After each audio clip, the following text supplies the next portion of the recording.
Much for joining us. For having me. And welcome to Kenya. Yes, I'm enjoying it. It's cold though. It is. It is a bit cold, of course. Yes. Tell us a bit about your story. I do know that you're a life and investment coach, but who is Stephen Akintayo? Well, Stephen Akintayo is a young man that started his business 14 years ago back in Nigeria with just $10. Mm-hmm. And today we've built hundreds of millions of dollars in assets in 4 continents of the world. We're in UK, US, Dubai, and in Nigeria. And hopefully maybe we'll one day come to Kenya as well. Right. I started 14 years ago. I've written 37 books.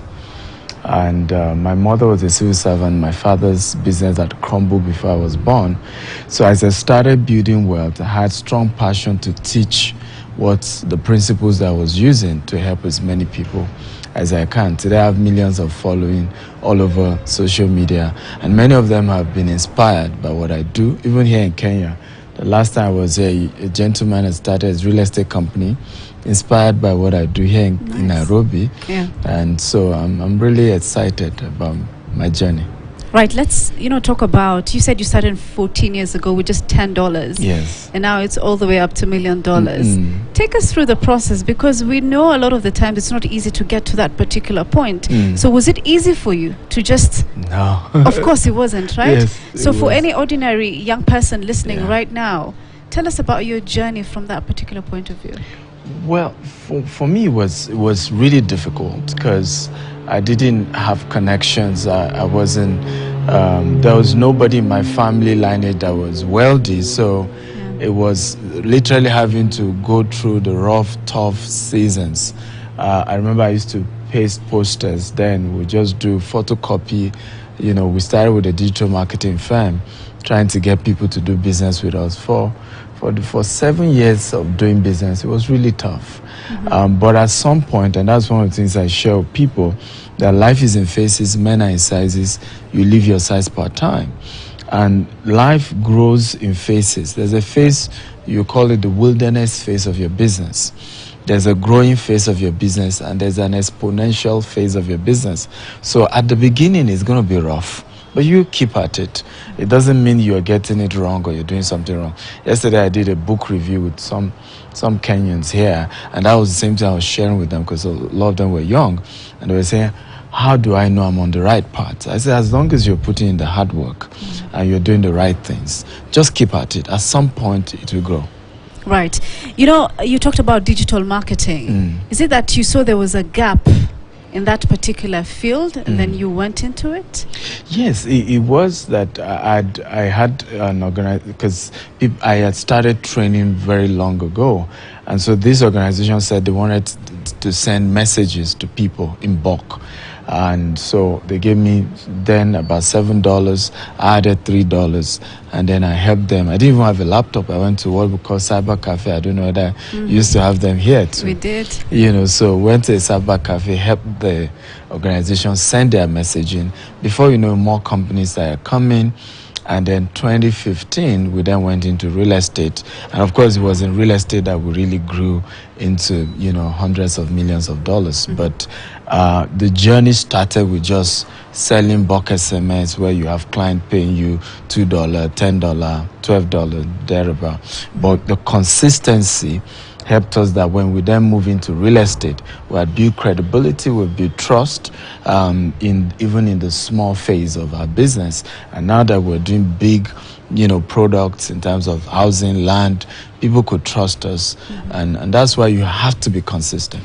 Right. Let's talk about, you have the title life coach, investment coach. I mean, what's the difference between these two, and what is the difference between them and mentorship or a mentor? You're kind of, it's all a term. They're kind of, a coach, for example, meets you 50-50. No, a coach literally, you can say, doesn't even meet you 50-50. So a coach will ask you, for example, you say, I'm broke. The coach will say, why are you broke? So he keeps asking you questions till you pull out the answer from your inside. A mentor, on the other hand, meets you 50-50. He's giving you ideas. He's also asking you to bring ideas.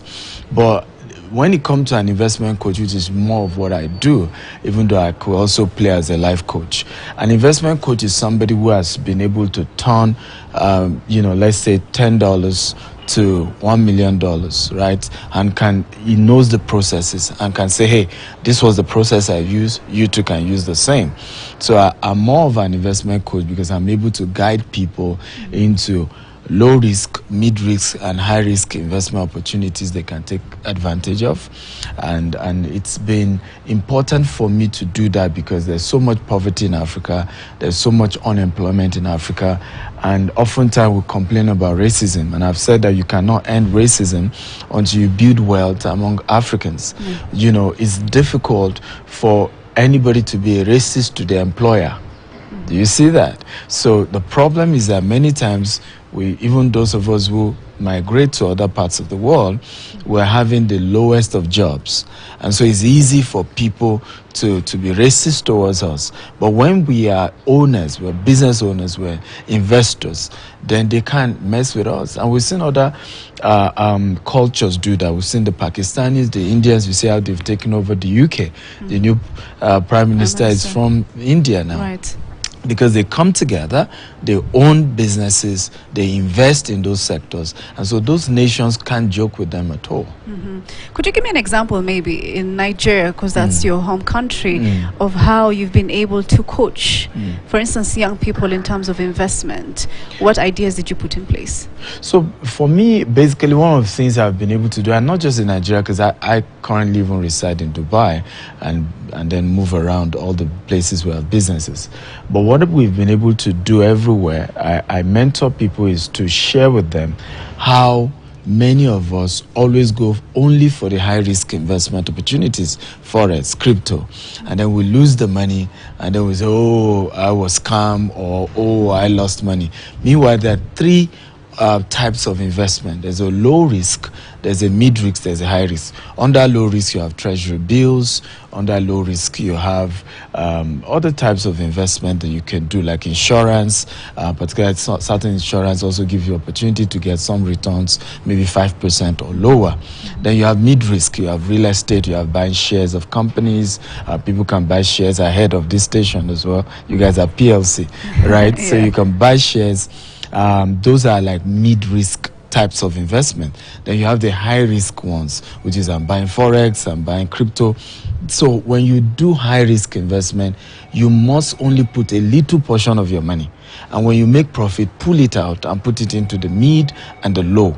Right, but mistakenly, again, because we are not educated, we carry all our savings, we put into high risk, and definitely at some point high risk we collapse. So we lose all our money, then we come back and say, oh, I've been scammed. So knowledge is required before really becoming an investor. It's important that you said knowledge is required. My next question would be, do you think there's enough awareness in Africa as a continent when it comes to investment or business? Not at all. Unfortunately, not at all. I think we talk more about politics than we even talk about business and investment. We talk more about divisions.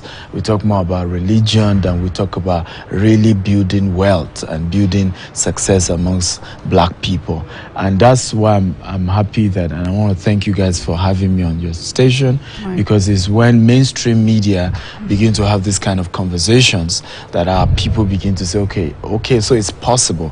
Because the mindset usually is that only politicians can be rich. Only if you steal money, you can't be rich legitimately. And one of the movement I'm leading is that we can change that mindset, that you can legitimately build wealth. And as long as we start having mainstream media push that conversation, look for role models in the society and say, come and teach people how you made it. Write a book on it.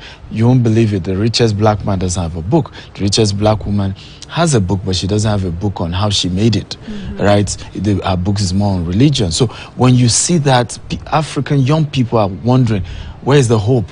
How do I make it? I don't even know, my left to my right, and we're changing that. And I believe it's a movement that will pick pick up very soon. Is that one of the reasons why you've you've said 37 books? Yes. I mean, what's the motivation to write 37 books? So my story was that at the age of 18, I read my first money book. It's called Rich Dad, Poor Dad by a man called Robert Kiyosaki. Yeah. And that book changed my life. I read several other books as well.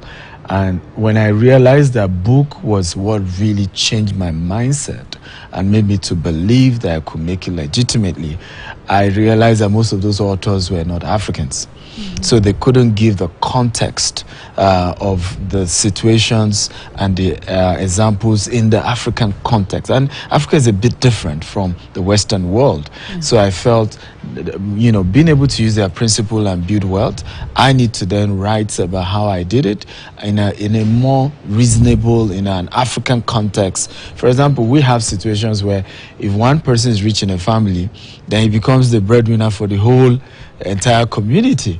Now, in the Western world, they don't understand that. So how do you still build wealth when you know you have to be responsible for several family members? So this book is able to relate to our own unique situations. Right. Just, of course, in the continent, literacy levels are not very high. Yeah. Things are changing. But if someone can't get access to your book or listen to your talks, for instance, what other way would they learn about these opportunities? Well, one of the things I've done is I have over 1,000 video courses on YouTube for free. Yes. So, because again, for me, it's not about money, it's about giving back. And so, and I've heard several testimonies. In fact, a lot of the volunteers for the hangout we did, where people had known me before I even showed up here, and many of them have been inspired. They've learned so much from the videos they watched, and so what we've done is to say, at whatever level we can meet up with you, as long as you can have access to a phone and an internet, you can go to the YouTube platform and just watch and learn and learn and learn. Right. You talked about, of course, investment. People need to know about the low, mid, high risk. But what do you think are the challenges actually affecting young people specifically in terms of just growing themselves in wealth creation?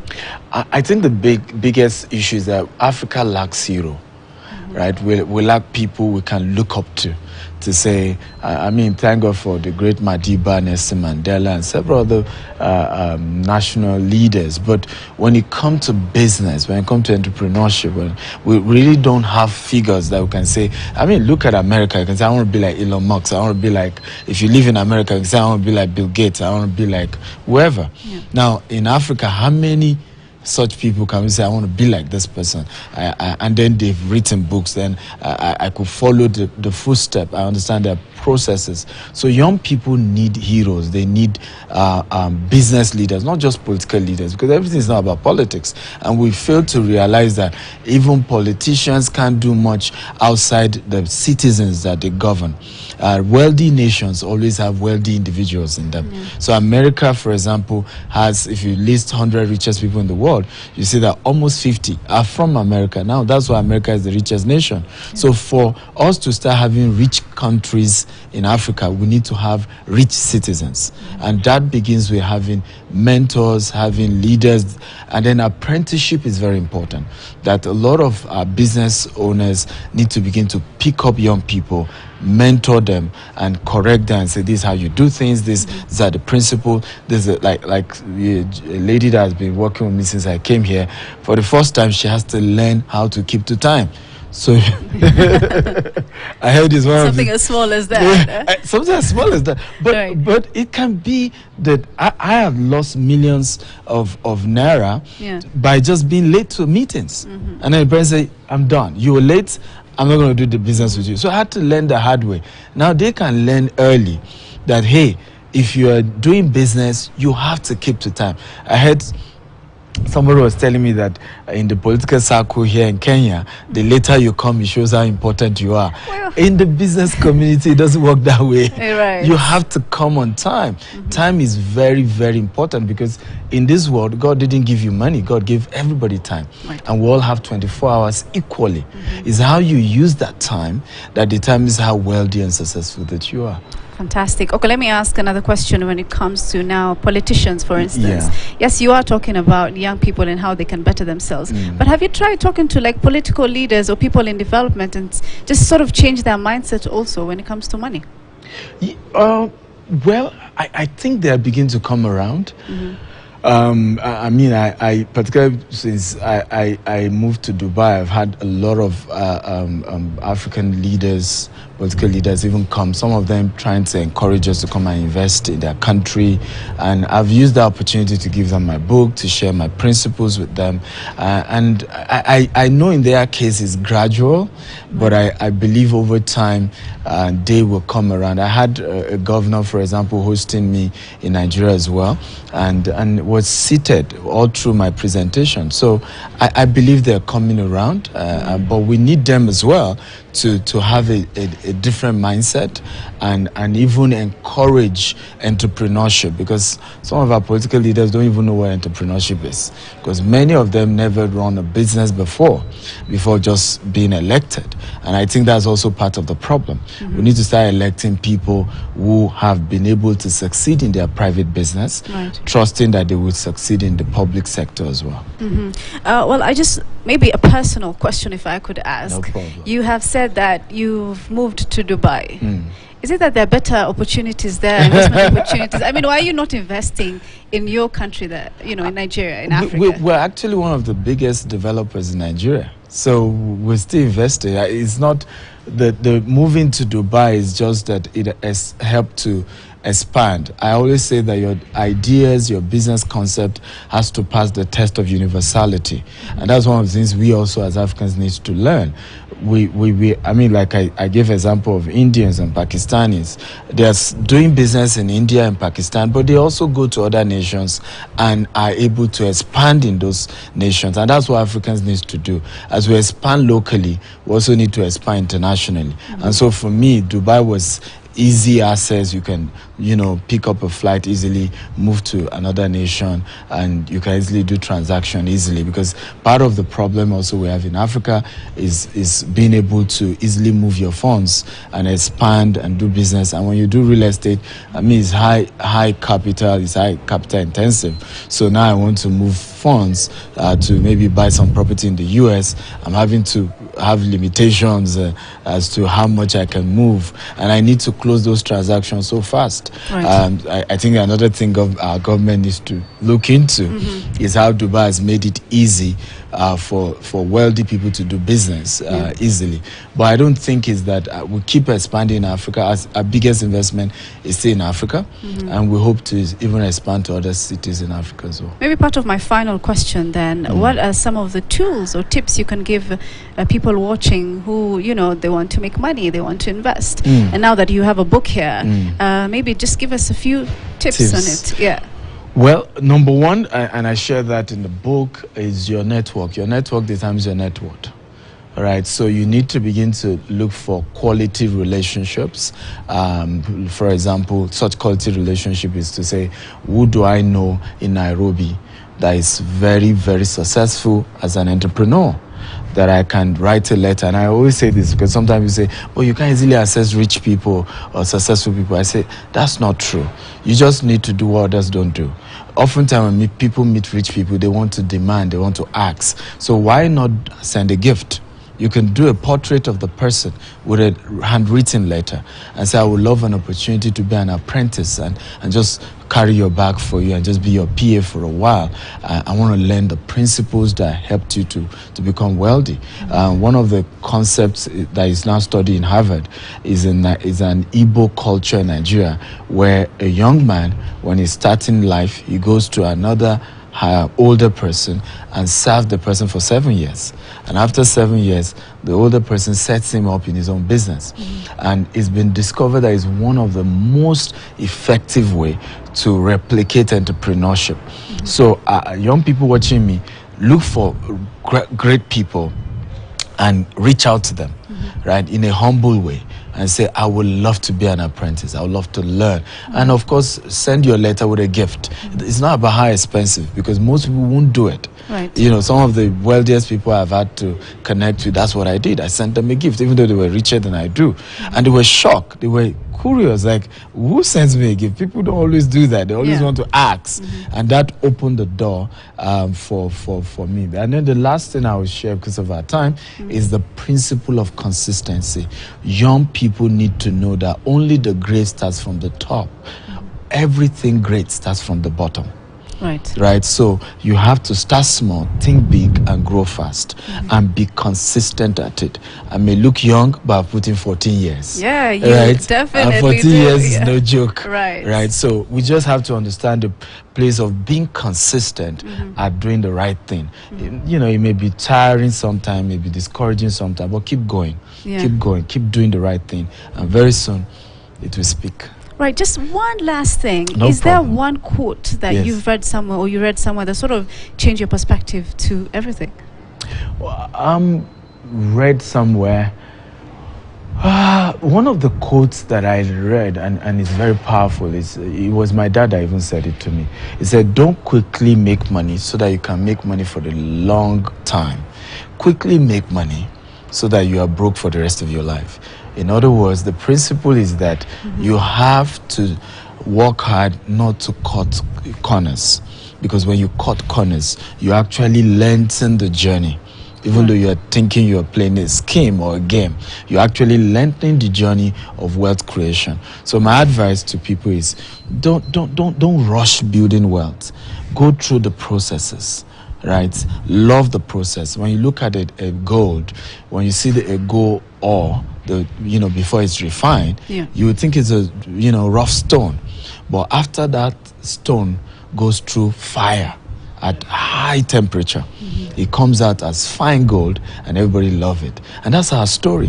When we go through all these processes that shapes us, we come out as finest individuals, and the whole world will celebrate us. Right, of course, a very good place to end that interview, just trusting the process at the end of the day. Absolutely. Thank you so much, Dr.